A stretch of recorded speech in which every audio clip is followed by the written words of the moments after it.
He was 10 when his father put a price on him. The night was hot and humid in Salvador. The lamps threw small islands of light across a room where wood smelled of smoke, and the salt air came thick through an open window. A boy pressed his shoulder to a splintered doorframe and watched his father count coins on a table. Across from them sat a man with the weathered hands of someone who traded in people the way others traded in cattle. The boy did not understand the language of markets yet. He understood the motion. He saw the gesture, the hand that had once folded him to its chest, now extending him toward another hand. In his 1880 letter, Luís Gama later put that night into the center of his story. He was 10, he was taken, and the name of the man who sold him was never given. Source: Luís Gama, 1880. Letter to Lucio de Mendonça. Research by Lia Fonseca Ferreira and Bruno Rodrigues de Lima. Sold by his father. The sentence lands like an accusation, and the rest of the world that would one day read his life had to reckon with it. What does a person do after being owned by his own parent? The answer, in Gama's case, was not a private revenge. It was a transformation that rewrote the rules of a nation, weaponizing law and language to free others. That is the arc this film follows. From that humid room in Salvador, through the poro of a ship, into years of bondage and clandestine learning, and toward the courtroom columns where an ex-enslaved man learned to bend the law against slaveholders themselves. If you value recovered histories like this, consider subscribing. One click helps keep these stories alive. The facts the story rests on are simple but terrible. In 1840, a 10-year-old boy was sold in Salvador by his father for a sum of money. The buyer was Antonio Pereira Cardoso, known in the coastal trade as a merchant and contrabandist who moved enslaved people between ports. The seller's name is recorded in Gama's own account as indefinido, deliberately left without a proper name, and Gama refused to disclose it. That gap is itself a kind of testimony, a public erasure, a private wound. Source: 1880 letter, as analyzed by Lia Fonseca Ferreira and Bruno Rodrigues de Lima. To understand how this child became a man who shocked a nation, we need to look back a step further, to the woman who bore him. Her name appears in sources with variations: Luia Mahim, Luia Marim, sometimes Luia Main. Scholars debate the spelling and the contours of her life. The contradictions in the record are themselves historically meaningful. Some documents and later testimonies describe her as deeply religious, others as a radical whose politics put her in the crosshairs of the state. What we can say with confidence is that she came from the minor coast, that she was a figure close to insurgent politics of the time, and that the revolts which convulsed Bahia shaped the life of her child. She is present in his story as Absence, a political woman persecuted in the wake of the Malay uprising of 1835 and the Sabinada of 1837, whose disappearance left a boy with a memory of a mother who taught him defiance and then was taken away. Source: research of Lia Fonseca Ferreira, Bruno Rodrigues de Lima. Gama's 1880 letter recounts maternal memory with ambiguity. The Malay Revolt was a Muslim-led rebellion in Salvador in 1835, a terrifying and decisive event for Bahia's slaveholding order. The Sabinada of 1837, a separatist flare in the province, multiplied the paranoia. In the wake of those shocks, the machinery of persecution turned: searches, arrests, forced migrations. Mothers like Luia, linked by origin, religion, or politics to those uprisings, became vulnerable.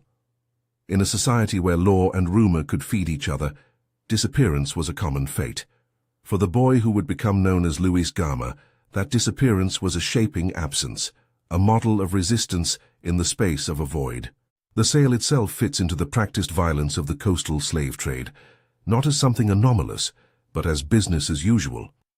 Salvador was a node in an itinerant market. Enslaved people were moved along the coast in small vessels and larger ships, offloaded in port towns, offered in shadowed auctions kept in makeshift pens in the stale darkness of holds. The poro of a ship, the ship's hold, was a compressed, damp and oppressive world where light rarely reached and human bodies were treated like cargo. The boy would be taken there, not yet knowing the names of the trades he would be forced to learn, but already familiar with the grinding mechanics of being property. Antonio Pereira Cardoso's house became, for the next years, the frame of the child's life. Cardoso bought him, transported him, and set him to work. Sources indicate that he served under Cardoso for roughly 7 years, years in which a childhood was pried from him and converted into a string of tasks and skills. That list of skills was not incidental. It would become the latent capital of his later freedom. The work taught him precision, patience, and how systems functioned, how labor could be converted into exchange, how proximity to commerce offered little safety, and crucially, how knowledge of numbers, names, documents might be put to other ends. To depict those years is to narrate a slow attrition. There were early mornings and late nights, the constant surveillance of an owner's household, the small humiliations that compile into a life. There were small mercies, too, a neighbor's brief kindness, an older enslaved person's whispered advice, an unguarded moment when a book fell from a windowsill and the boy's fingers traced a letter. In his 1880 letter, Gama would return to memory after memory without the theatricality of a novel. He offered fragments as evidence. We rely on his testimony and on later archival work to reconstruct the texture of those years. Source: Gama, 1880 letter, analyses by Fonseca Ferreira and Bruno Rodriguez de Lima. It is important to say plainly that the sources for the earliest decades of Gama's life are incomplete and sometimes contradictory. Names shift, dates drift by a year or two in different accounts, the details of who helped him when can vary. Historians read across these fractures and assemble the probable picture. Where uncertainty exists, it will be noted. But the broad contour is clear. A boy born into the turbulence of Bahia's Atlantic world, separated early from his mother by state violence and family betrayal, sold at 10, and moved into a household where labor replaced childhood. The coastal voyage itself deserves a more vivid imagining, because travel by sea marks a rupture. Imagine a small vessel in which the air is heavy with the reek of tar, sweat, and the faint tang of human fear. The hold is close. People sleep in shifts on boards and cloth. The ship creaks. The boy watched the horizon fold and the shore dissolve. At port stops, he saw the marketplace for enslaved people, men and women lined up under the heat, buyers appraising bodies with practiced detachment, the chatter of brokers, the measured clink of coins. The market converts life into price and the child into an economic instrument for others' gains. Under Cardoso, the boy learned to endure and to perform the tasks that would keep him alive. He was apprenticed to multiple trades, manual crafts, domestic chores, and work that put him near the mechanics of commerce and paperwork. Those skills, however small, functioned later as tools for survival. The precise hand that mends a shoe, the memory of names and dates, the ability to follow a ledger. Life in bondage taught a kind of imitative competency. The enslaved body learns the forms of the master's world and can, in captive hands, begin to unmake it. The emotional life of the child is less easily catalogued than his skill set, but sources give us a sense. He carried a foundational wound, the knowledge that the man who sired him had sold him. In a society where fatherhood carried legal and moral weight for free men, but offered little guarantee for black and mixed-race families, the act of being sold by kin was an extraordinary betrayal. Gama's later rhetoric centers this wound not as a motive for vengeance, but as a moral fulcrum.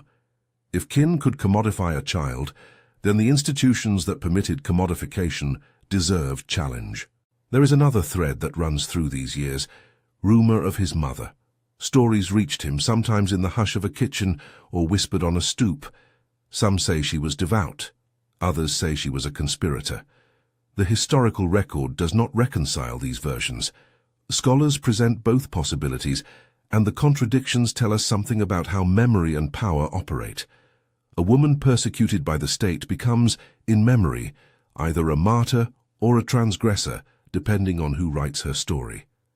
For Gama, the ambiguity did not erase her influence, it hardened it into a demand for truth.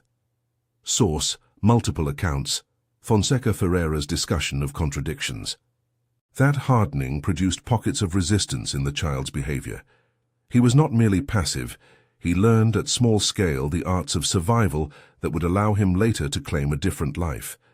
He cultivated an attention to the written word, even while denied formal schooling.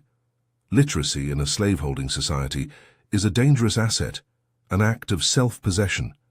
It is tempting to imagine a sudden moment of illumination where a single book flips a life, but the truth is more patient. The most radical gifts often arrive as accumulations. A scrap of paper here, the numbers of a ledger there, overheard names of legal provisions muttered by men who handled papers. These things stacked themselves until a possibility presented. When that possibility came, it arrived through another person, Antonio Rodriguez de Prado Jr., a young law student who encountered the boy-turned-adolescent and taught him his first letters. Source: Accounts by Fonseca Ferreira, Bruno Rodriguez de Lima. The moment is small in outward action, a few lessons in a courtyard, the scraping of a reed on paper, but it is tectonic for the life to come. Learning to read unlocked not simply texts, but agency. With literacy came the capacity to read notices, to copy documents, to understand the form of a petition, to know how names and dates function in official worlds. For a person whose body had been the object of commerce, reading promised the possibility of reasserting identity. Prado Jr.'s instruction was not charity in the sentimental sense. It was a technical insertion into the human networks that carried legal knowledge. He taught letters, and with letters, the names of laws. One of those laws, though the details of how Gama first encountered it will be part of a more complex legal history, was the Feijoa Law of 1831, often referred to in later documents as a hidden or underapplied legal instrument. The Feijoa Law declared on paper that Africans brought to Brazil after its enactment should not be considered legitimate property. In practice, enforcement lagged, and the law was full of gaps and exceptions. What mattered for our story was not only the law itself, but the possibility of using an existing legal text as a lever. The law existed as a dormant tool. Gama, once literate and observant, would see it not as theory, but as a possible instrument for liberty. Source: Legal History, summarized by Bruno Rodriguez de Lima, Contextualization of Feijoa Law. It is worth pausing to imagine the interiority of that discovery. For a young man who had known only commands and ledgers that listed bodies, to see a line in a law that questioned the legitimacy of such listing must have felt like the discovery of a seam. Laws are, at their best, a grammar of possibility, mechanisms that regulate violence with formulas and dates. The 1831 provision was complex and poorly enforced. Statutes are often written to reconcile political pressures, not to emancipate with clarity. But the presence of the law meant that the system contained its own contradiction. Rules that could be read cleverly, argued persuasively, and applied bluntly. The learning under Prado Jr. unfolded in a social landscape that offered both obstacles and openings. Cities like Salvador and later São Paulo were crowded with literate men for whom the law was a language of status. But the law is also a practical system. Petitions, registrations, certificates. These are materials that can be handled, copied, and contested. For someone with the right mixture of skill, knowledge, and daring, paperwork could become a site of resistance. Gama's future technique, deploying documents against the forms that had once produced his captivity, begins here in these lessons. At this point in his life, the facts remain compressed. He was still young, still in the orbit of Cardoso's household, still learning trades and the discipline of labor. Yet a shift had occurred. Literacy had begun to reveal law as a potential instrument. The boy who had once watched coins fall on a table was now looking at letters that spelled out legal contradictions. The room where coins changed hands and the courtyard where a student taught letters are in the same narrative space, connected by a trajectory that will turn survival into strategy. We must be precise about dates here, because chronology matters. The sale occurred in 1840. The period of service under Cardoso lasted roughly 7 years. By the mid-1840s, contact with literate persons like Prado Jr. had started the difficult process of instruction. Scholars place Prado Jr.'s influence around 1847, subsequently around 1848. Events that would lead towards self-emancipation begin to take clearer shape.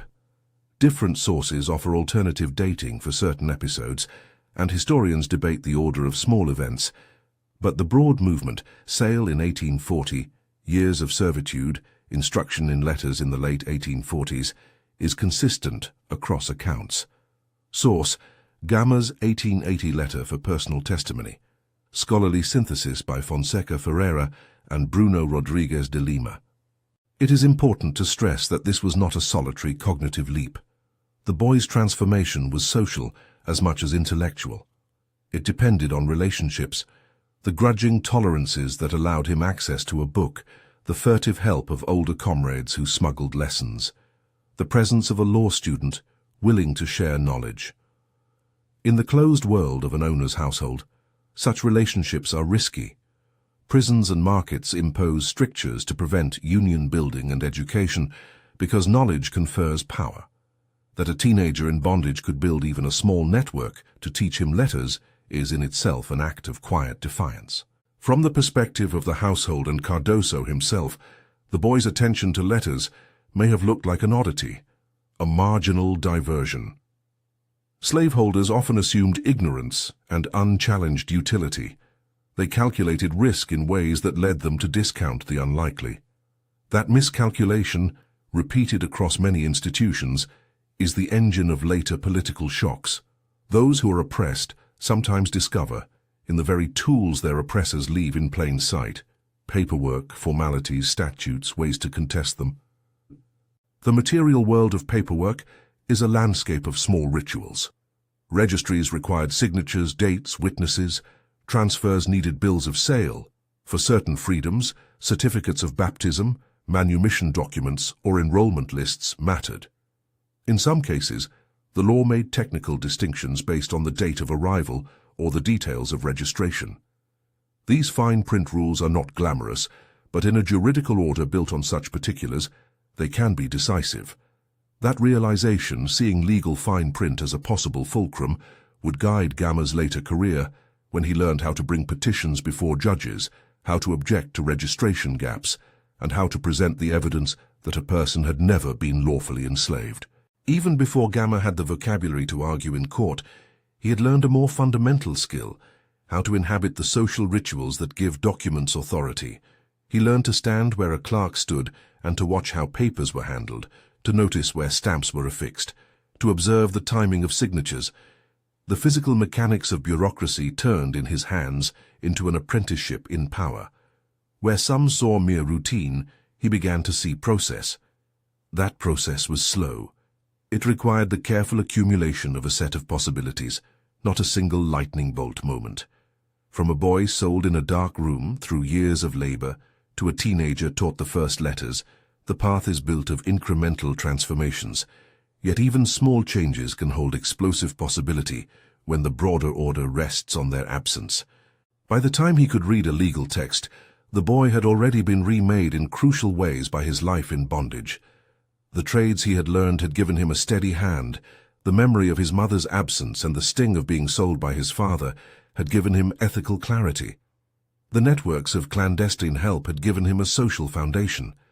Literacy offered the key to an instrument that would later become central to his public life: the law.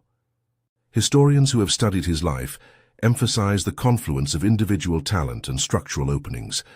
Leah Fonseca Ferreira has traced the social and political contexts that made literacy a radical act in Bahia and São Paulo. Bruno Rodrigues de Lima has mapped the ways legal provisions like the Feijoa law and later the Ventre Libre created technical windows that could be exploited. Gama's own 1880 letter recounts the early arc of suffering and the discovery of knowledge without turning his memories into melodrama. Together, these sources let us reconstruct how a boy transformed humiliation into a strategy without inventing motives he did not claim. Source: Fonseca Ferreira, Bruno Rodrigues de Lima, 1880 letter. At this point in the story, we are still inside the slow-burning crucible. The boy has learned letters. He's beginning to understand that the rules which once made him property are not immutable. He has not yet succeeded in overturning those rules. What is clear and what will be decisive in the chapters to come is that he has found a thread, an existing legal grammar that, if pulled carefully, might unravel the legitimacy of enslavement for particular people. It is one thing to be literate, it is another to learn to read the law as instrument. We close this section where the first small openings appear. A hand writing a letter on a rough table, the scraped ink forming the first words that will, later, be used not just for private recollection, but for public combat. The image returns us to the opening room where coins were counted. Two scenes of exchange, separated by years, now connected. In the dim light of the house and the quiet of that courtyard lesson, a different kind of counting begins. Names and dates, the records that will later be called upon to undo the worst accounting of all, the sale of human lives. The next stage of the life we are tracing is the moment when literacy becomes lawyering in practice, when the young man moves from reading statutes to using them, not for theory, but for immediate liberation. That transition requires more than books. It requires documents, allies, and a courage for legal confrontation. It is a transition that flips private injuries into public claims, and that will soon place the former enslaved man into courtrooms and newspapers where he will speak truth to power.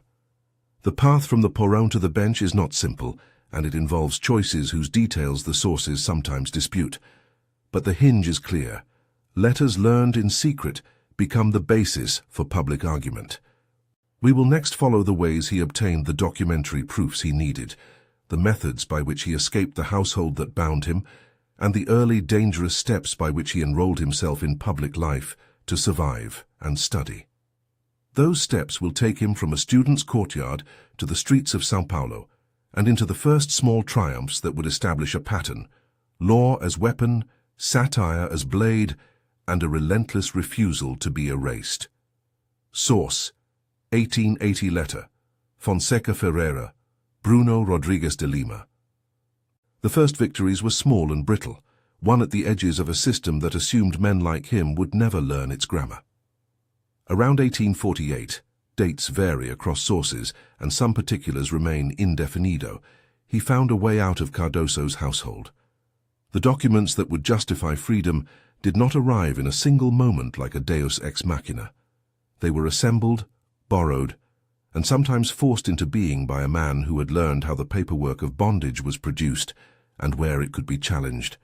According to his 1880 letter, and as reconstructed by scholars Lia Fonseca Ferreira and Bruno Rodrigues de Lima, Luís Gama used every scrap of documentary life he could lay hands on: baptismal slips, enrollment lists, bills of sale, and administrative notes whose dates or signatures did not align with the legal standards then on the books.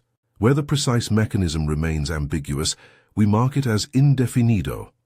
What matters is the method. He turned an oppressor's record-keeping into the basis of his claim to freedom. One of the immediate strategies available to him was the 1831 Feijó Law. On paper, it declared that Africans brought to Brazil after its enactment should not be treated automatically as property. In practice, it had been loosely enforced and often ignored. For those willing to read its clauses closely, however, the law created a technical vulnerability in the slaveholding order. Gama learned to read that vulnerability. He combined documentary gleaning with social cunning. He cultivated allies among clerks and literate workers.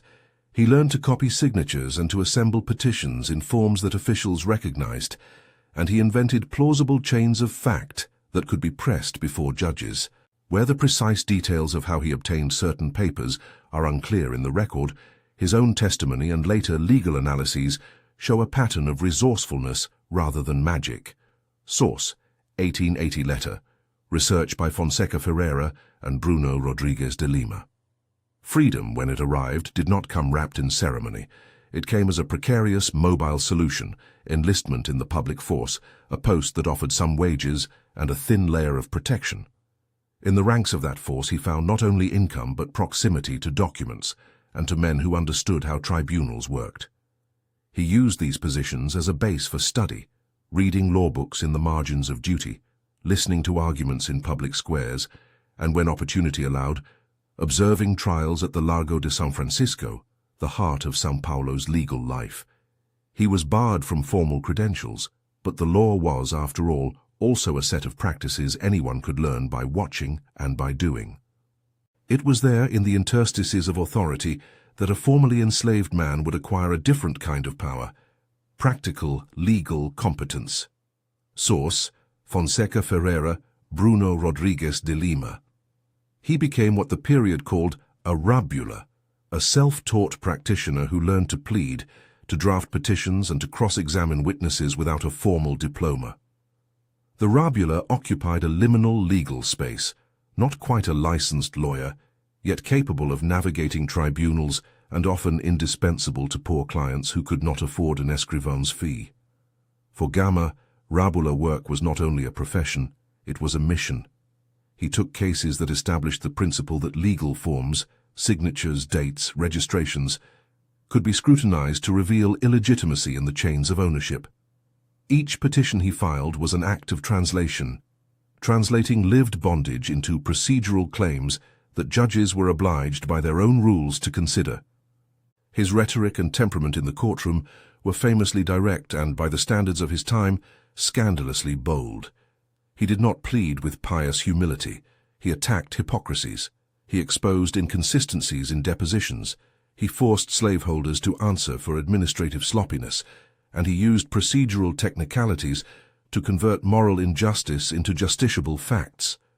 In a society that assumed black men would be deferent, his assertive legal style itself created shock. But shock in this case was not spectacle alone, it was substance. By forcing judges to interpret their own laws, he produced precedents that would loosen the hold of slavery, for individual plaintiffs at first, then for growing cohorts of people who found in his petitions a path to liberty. Source: Legal Case Syntheses in Bruno Rodrigues de Lima, Fonseca Ferreira. At the same time that he argued in court, he began to write. Poetry for him was not escape, but scalpel, witty, satirical lines that exposed the moral shabbiness of those who claimed to be civilized while owning other humans. In 1859, he published Primeiras Trovas Burlescas, a collection whose tone some historians call burlesque and biting. It was the first book by a black Brazilian author, an unprecedented public claim to cultural voice. The poems did not aim merely to entertain, they were political instruments. With simile and lampoon, they punctured the self-regard of elites, naming their contradictions in language that was as combative as his legal briefs. Source: Primeiras Trovas Burlescas, 1859, scholarly commentary. Newspapers soon became another theater of influence. By the 1860s, he was part of a circle that used the press as a political amphitheater. He contributed to and helped found periodicals that blended satire, caricature, and legal argument. Diabo Coxo, 1864, and Radical Paulistano, 1869, offered platforms where prose and cartoon, especially the biting strokes of Angelo Agostini, could humiliate pretension and rally public opinion. In Radical Paulistano, co-founded with figures like Rui Barbosa, the paper mixed liberal republicanism with abolitionist urgency. Yet alliances were never simple. Gama's commitment to abolition as an indivisible reform clashed with Republicans who prioritized political change over social emancipation. When some Republicans proved willing to postpone abolition for political convenience, rupture followed. He would not let abolition be a bargaining chip. Source: Periodicals, Accounts of Collaborations, Bruno Rodrigues de Lima. His work in the press performed a double move. In the courtroom, he dismantled the legal foundations of slavery. In the public square, he attacked the moral and rhetorical foundations of the same system. Caricature and satire, published widely and read by an expanding urban public, made visible the hypocrisy of slaveholding elites. The cartoons of Agostini and the columns Gama penned exposed men who preached paternalism while profiting from coercion. A satirical line in print could force a judge to consider not only the law's letter, but also the social cost of enforcing customs that had become a national shame. The legal victories began to accumulate in ways that shocked contemporaries. Through a combination of tactics, invoking the Feijoa law when applicable leveraging gaps exposed by the 1871 ventre libre law of the free womb, and exploiting errors in registration. Gama and his allies won freedom for hundreds. Scholars estimate Gama's direct interventions contributed to the liberation of more than 500 people. The exact number varies by archive and methodology, but the scale is undeniable. One case crystallizes the magnitude and the political symbolism of his work: the Santos case. The Santos case arose from a will. Manuel Joaquim Ferreira Neto left a testament that ordered the liberation of those he had held in bondage. The heirs contested the will, and the fight landed in courts where lineage and wealth sought to displace the testator's expressed emancipation. The heirs marshaled legal resources and alliances, among them the defense by a grandson of José Bonifacio, a man whose family name carried weight in national memory. The contest over the will became, therefore, more than a local inheritance dispute.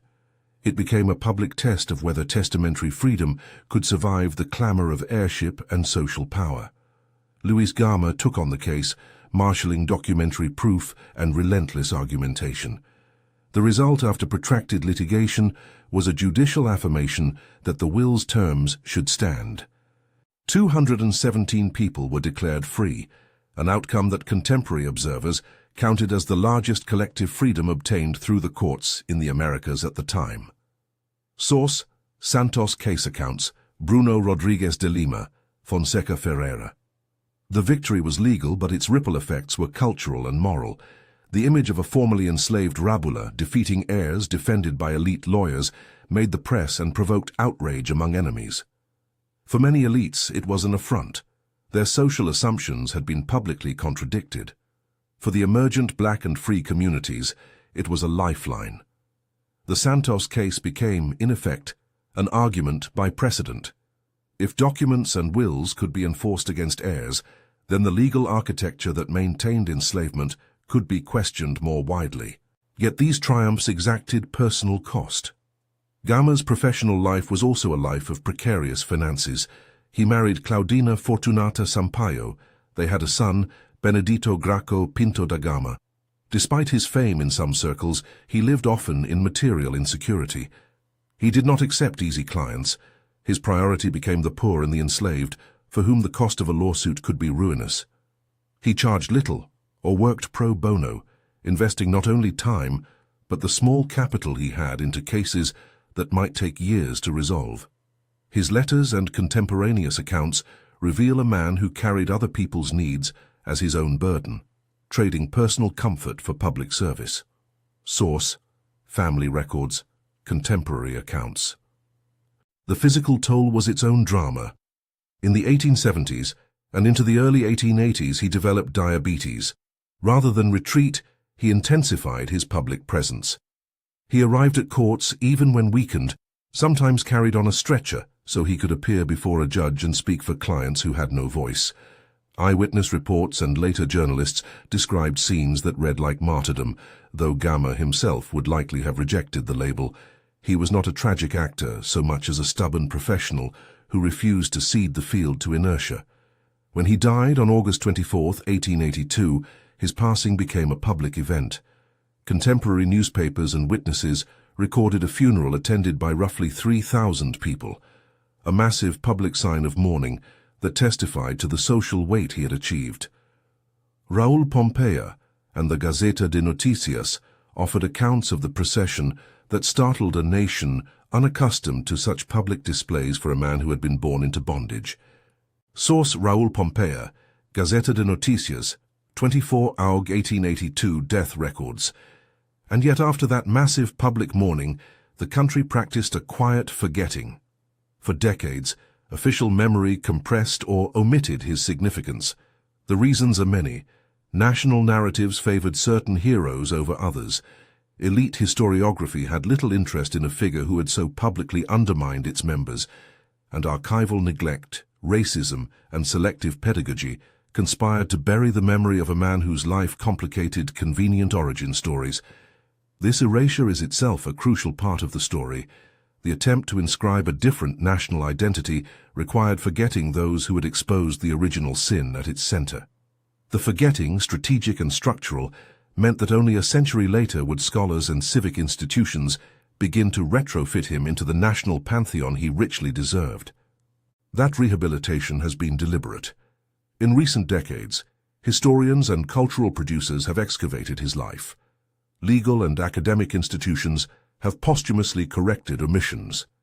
In 2015, the Brazilian Bar Association, Ordem dos Advogados do Brasil, OAB, recognized him officially, acknowledging a professional stature long denied during his lifetime.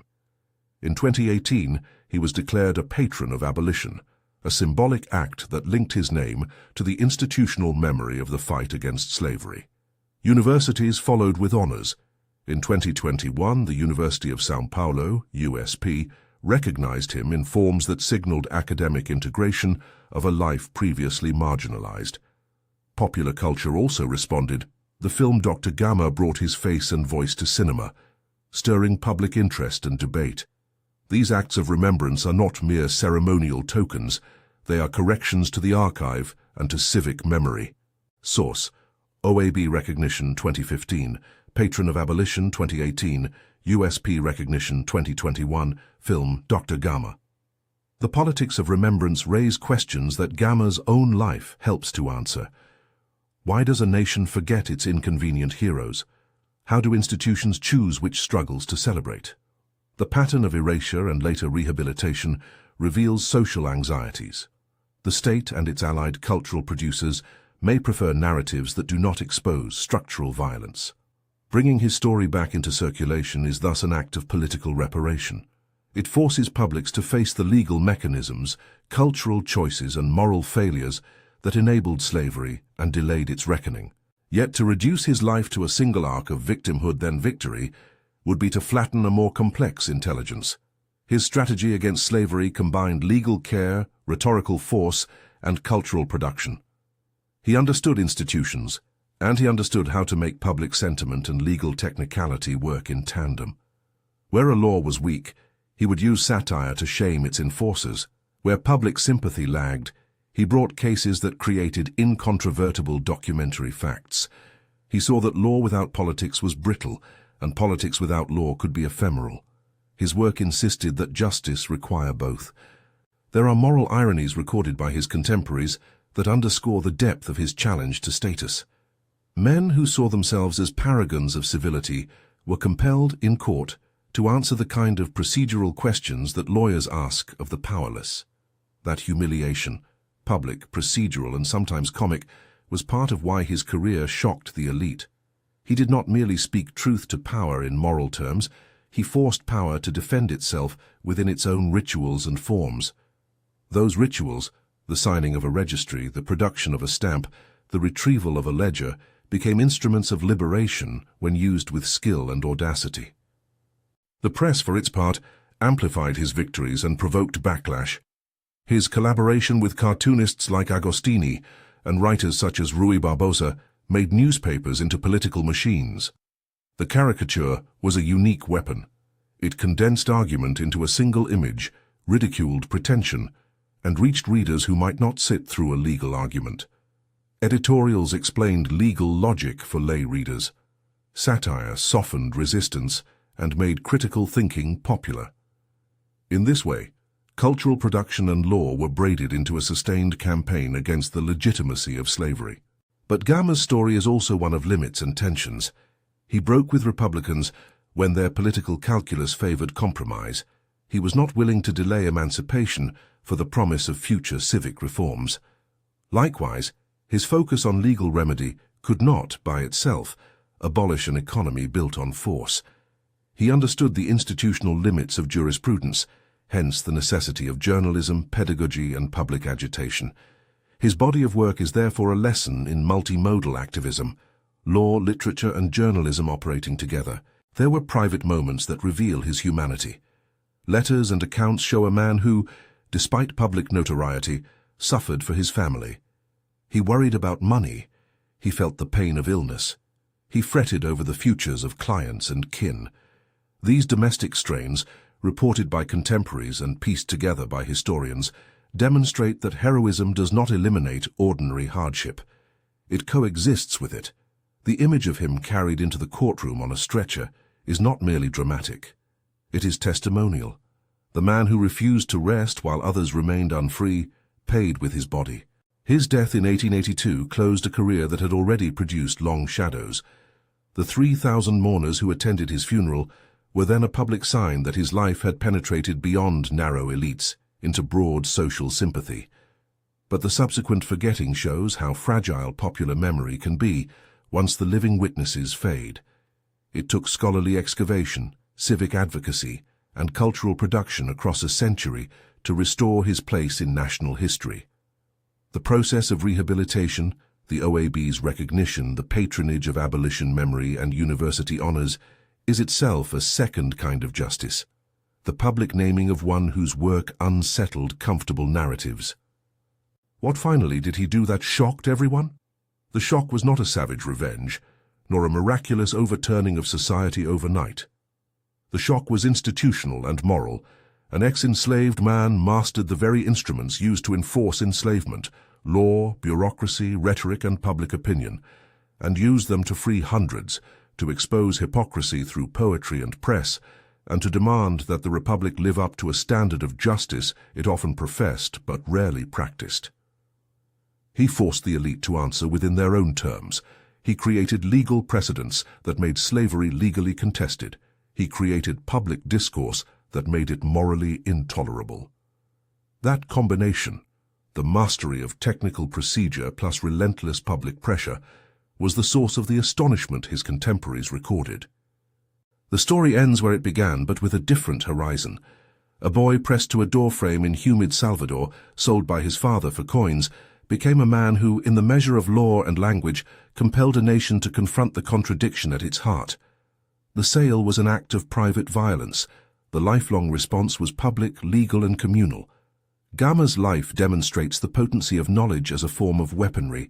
Literacy, legal savvy, and rhetorical skill converted insult into agency.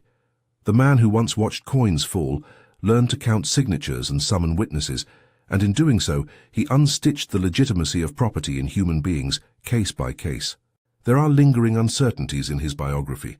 Not every detail aligns perfectly across sources. The spelling of his mother's name varies across documents.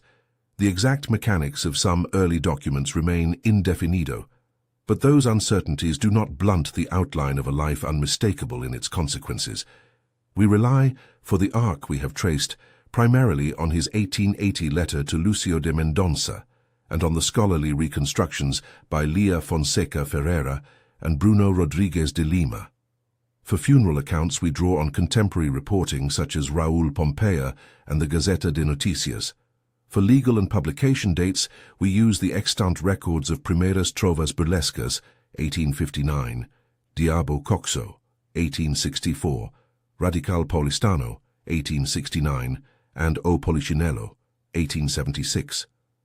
The principal legal pillars we have described are the Feijoa Law, 1831, and the Ventre Libre, Law of the Free Womb, 1871, which offered the technical levers Gama would deploy in court. Sources: Luís Gama's 1880 letter, Lía Fonseca Ferreira, Bruno Rodrigues de Lima, Raúl Pompeia, contemporary periodicals.